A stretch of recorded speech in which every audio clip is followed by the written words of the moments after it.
Hello dear student, आप लोगों का स्वागत है हमारे यूट्यूब चैनल पंडित अर्जुन प्रसाद त्रिपाठी स्मारक इंटर कॉलेज पर।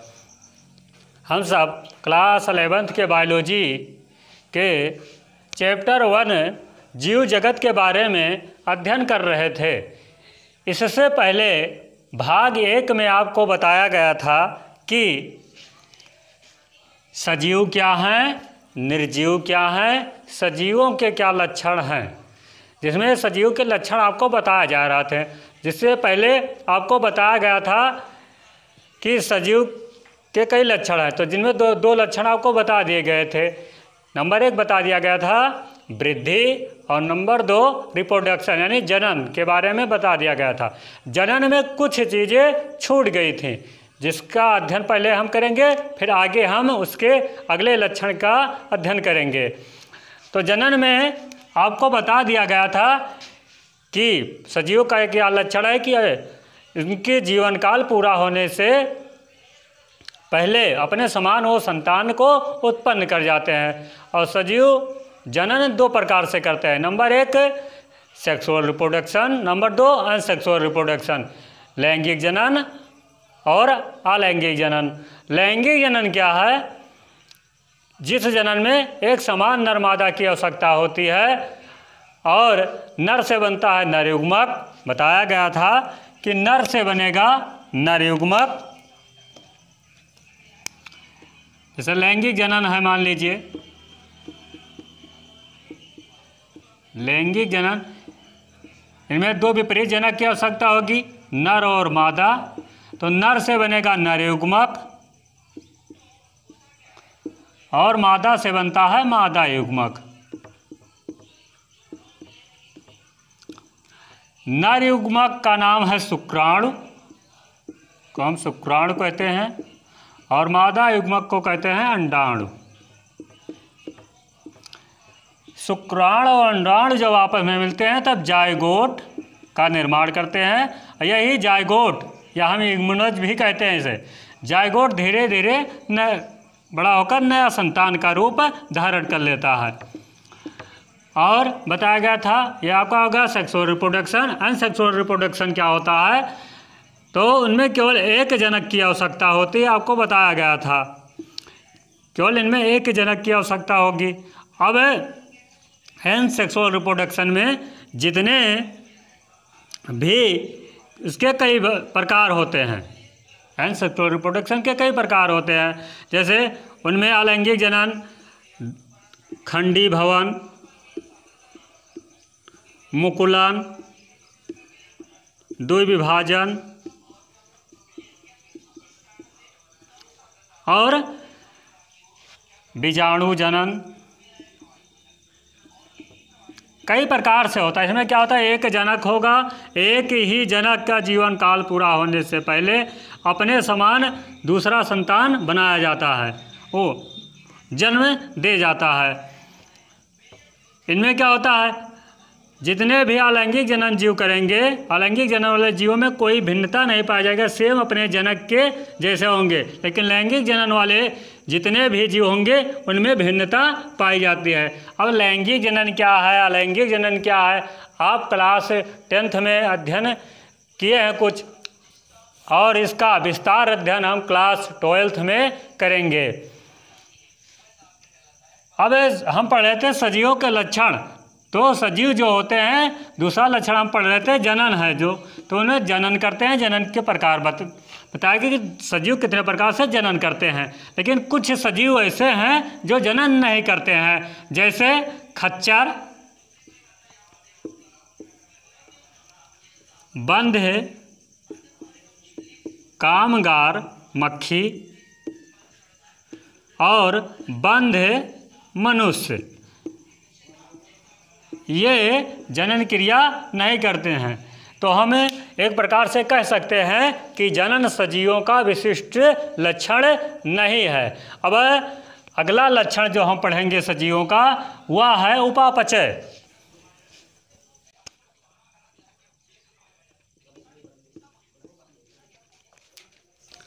सजीवों का तीसरा लक्षण है उपापचय, जिसको हम कहते हैं मेटाबॉलिज्म।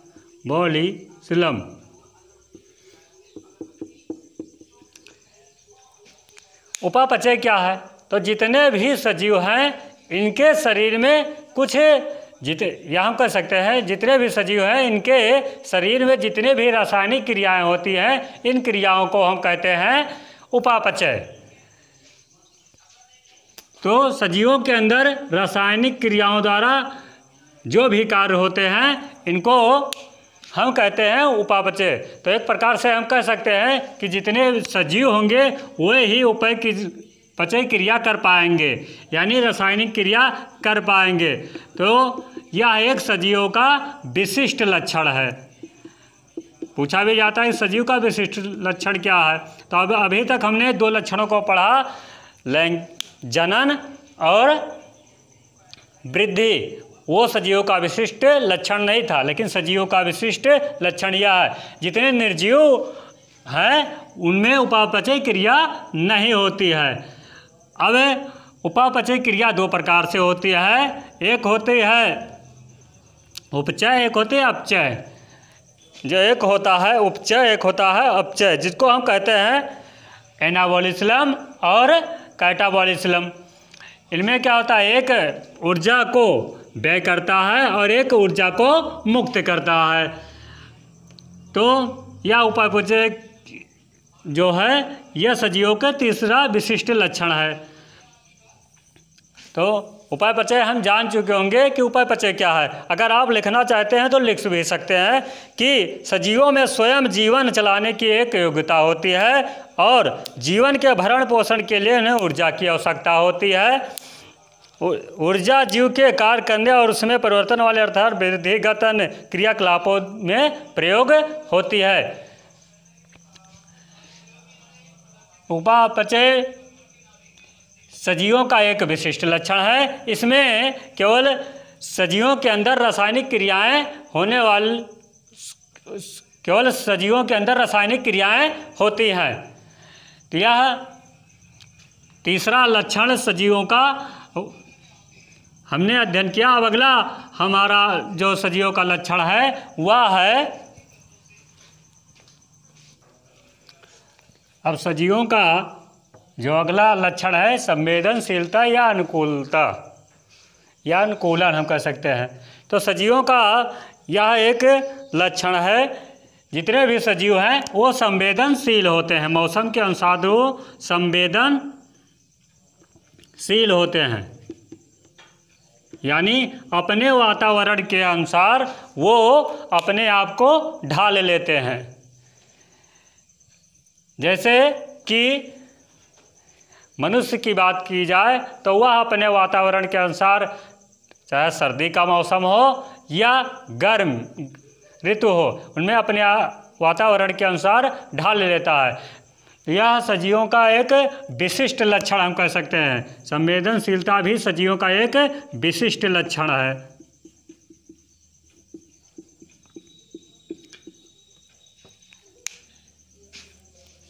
और संवेदनशीलता का मतलब है जैसे है सजीवों के किसी भी भाग या किसी भी अंग को अगर कोई स्पर्श करता है तो उसको अनुभव हो जाता है जीवों में। जैसे एक पौधा भी है, जैसे छुई मुई का पौधा,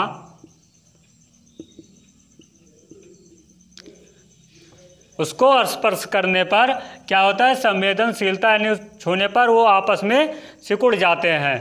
और अनुकूलता क्या है, कुछ जीव हैं जो मौसम के अनुकूलता को देखते हुए जनन क्रिया भी करते हैं। क्यों करते हैं, वो कैसे अनुभव करते हैं, तो वो प्रकाश के ऊपर निर्भर करते हैं, कैसा कितना प्रकाश है उनको अनुभव हो जाता है तब जनन क्रिया करते हैं। कुछ जीव हैं जो संवेदनशीलता होने के कारण, सजीवों के विशिष्ट लक्षण होने के कारण अपने शत्रुओं को देखते हैं तो वो समझ जाते हैं। जैसे बात की जाए, एक जीव है गिरगिट, जब यह अपने शत्रुओं को देखता है तो अपने शरीर का रंग क्या कर देता है, बदल देता है।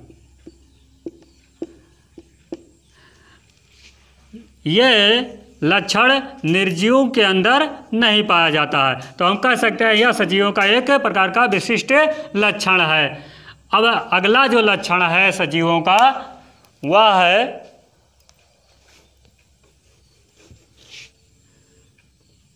पांचवा जो है वो है कोशिका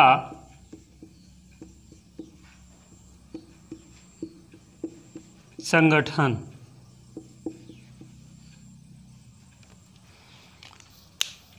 कोशिका क्या है? तो इस पृथ्वी पर पाए जाने वाले जितने भी सजीव हैं उनका निर्माण कोशिकाओं से ही हुआ है। तो सजीव जितने भी इस पृथ्वी पर सजीव पाए जाते हैं उनका निर्माण कोशिकाओं से हुआ है। कोशिका किसे कहते हैं, पहले यह चीज़ हम जान लें। कोशिका किसे कहते हैं?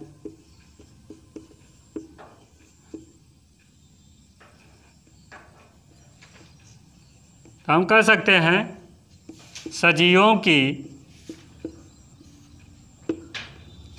की संरचनात्मक व क्रियात्मक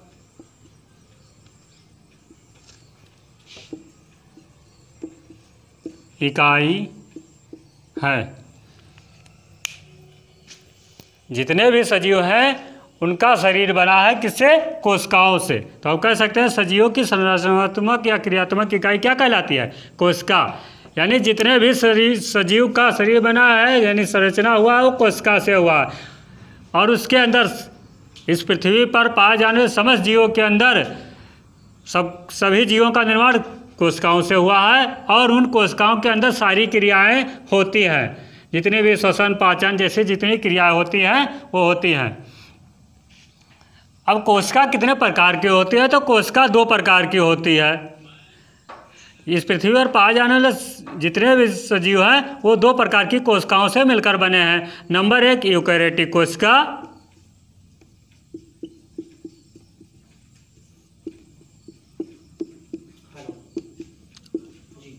नंबर 2 प्रोकैरियोटिक कोशिका।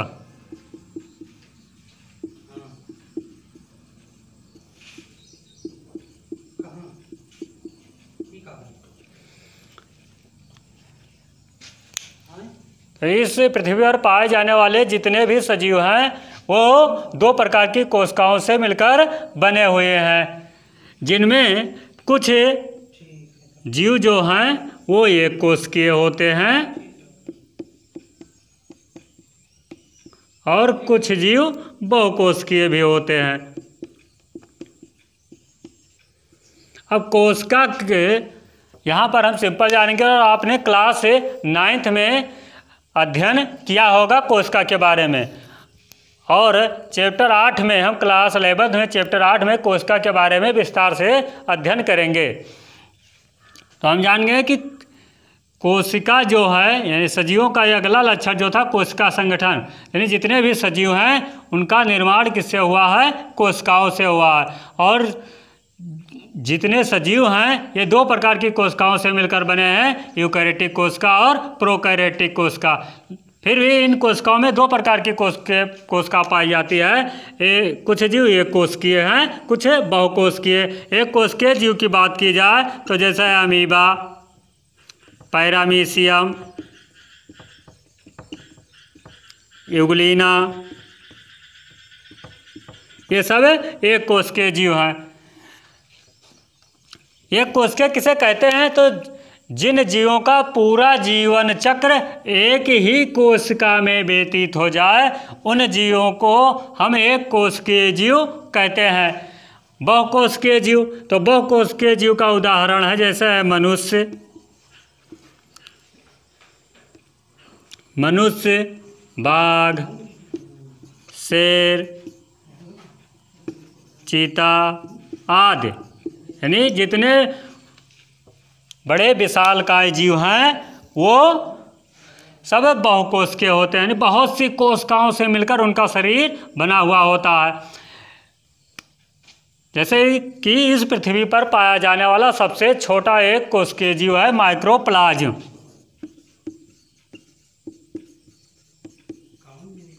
ये चीज़ हम याद रखेंगे। इस पृथ्वी पर पाया जाने वाला सबसे छोटा एक कोशिकीय जीव है जो भी सजीव है वह है माइक्रोप्लाज्म। और सबसे बड़ी कोशिका पूछी जाती है तो वह है शुतुरमुर्ग का अंडा। माइक्रोप्लाज्म एक ऐसा जीव है जिसे पादप जगत का जोकर कहा जाता है। माइक्रोप्लाज्म के बारे में और जाने तो एक ऐसा जीव है जो बिना ऑक्सीजन के भी जीवित रह सकता है। तो यह सजीवों का एक लक्षण था कि जितने भी सजीव हैं उनका निर्माण किससे हुआ है? कोशिकाओं से हुआ है। अब हम सजीवों का अगला लक्षण पढ़ेंगे। सजीवों का जो अगला लक्षण है वह है आकृति और आकार। जितने भी सजीव हैं उनकी एक निश्चित आकृति होती है और एक निश्चित आकार होता है। यह सजीवों का एक विशिष्ट लक्षण हम कह सकते हैं। निश्चित है कि आप का शरीर का आकार कितना होगा वो आपके डीएनए उस पर निर्भर करता है। आप के हाथ की लंबाई कितनी होगी, आपका आकार कैसा होगा, आपकी आकृति कैसे होगी। जैसे आकृति मनुष्य है तो उसकी आकृति मनुष्य जैसे ही होगी। अन्य कोई जीव है तो उसके अपने पूर्वजों के अनुसार ही उसका आकार होगा। तो यह सजीवों का एक विशिष्ट लक्षण है। अब अगला लक्षण है जो सजीवों का है वो है अन्य जैविक क्रियाएं। जो सातवां लक्षण है वह है अन्य जैविक क्रियाएं।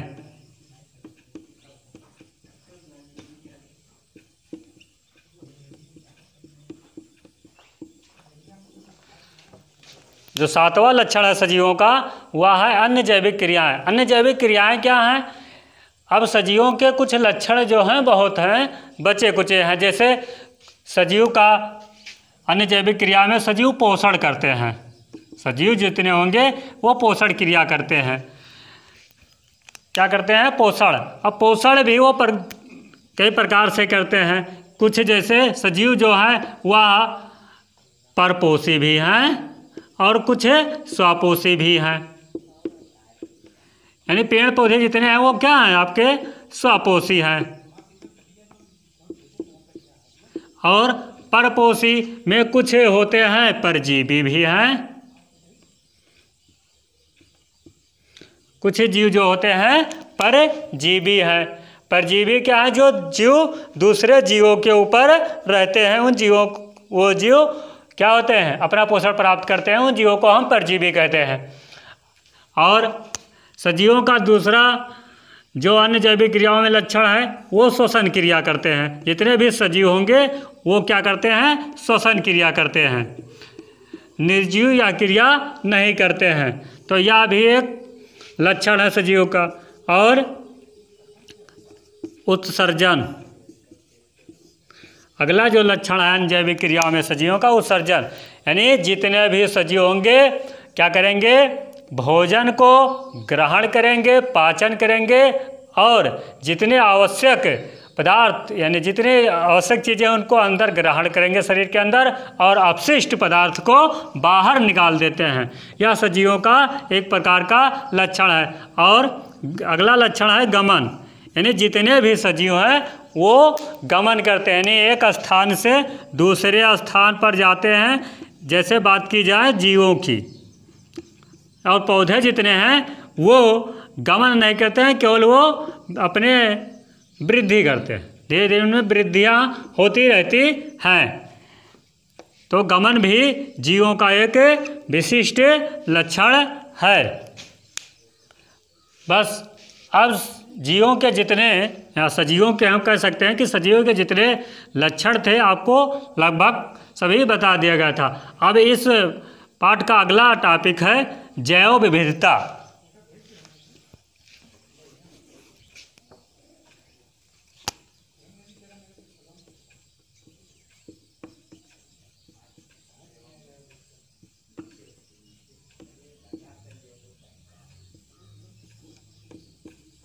बायो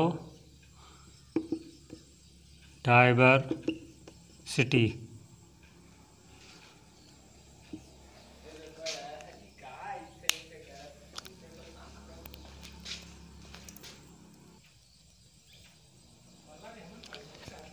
जैव विविधता शब्द दो शब्दों से मिलकर बना है, हमारे जैविक और विविधता। जैव विविधता किसे कहते हैं? तो इस पृथ्वी पर पाए जाने वाले समस्त जीवों की जातियों की संख्या को हम कह सकते हैं जैव विविधता, या कह सकते हैं इस पृथ्वी पर पाए जाने वाले समस्त जीवों के जातियों की संख्या में कुछ अंतर हो तो हम कह सकते हैं उसे जैव विविधता। तो हम लिख भी सकते हैं इस पृथ्वी पर पाए जाने वाले समस्त जीवों की जातियों की संख्या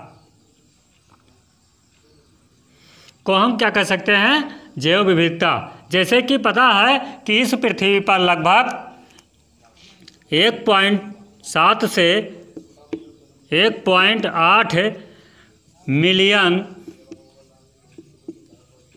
जीवों की जातियों का पता लगाया जा चुका है, जिनमें 70% जो हैं, अगर देखा जाए तो इनमें 70% जो होंगे वो है जंतु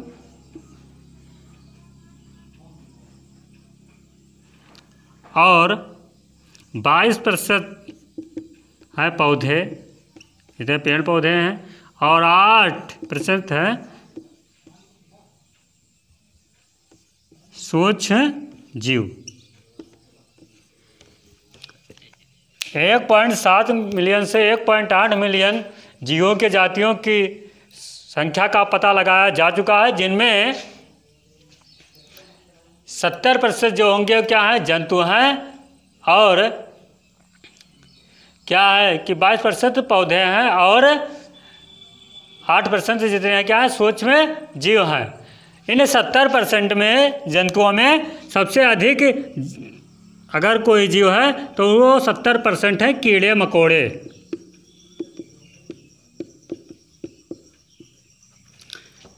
70% जीवों में जंतुओं में जो 70% अगर जंतु की बात की जाए तो 70% कीड़े मकोड़े हैं। कीड़ों मकोड़ों की संख्या सबसे अधिक है। अब इस वैल्यू को अगर हम मान लें कि यहाँ पर 1000 है तो 1000 में जो 700 होंगे वो क्या होते हैं? जंतु हैं। इस वैल्यू को मान लें 1000, और आपके जो 220 होंगे पौधे हैं, और 80 आपके क्या होंगे? सूक्ष्म जीव होंगे। और फिर इसका 70% निकालेंगे हम तो पता चल जाएगा कितना कितने कीड़े मकोड़े ये सब हैं। तो ये जाने कि जंतुओं इस पृथ्वी पर लगभग इतने जीवों की जातियों में 70% जो पाए जाते हैं जंतु पाए जाते हैं, 22% जो पाए जाते हैं वो पेड़ पौधे, और 8% जो पाए जाते हैं सूक्ष्म जीव।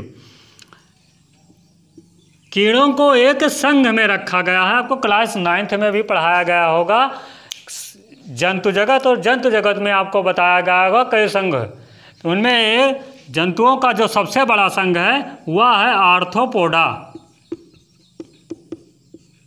आर्थ्रोपोडा संघ है एक।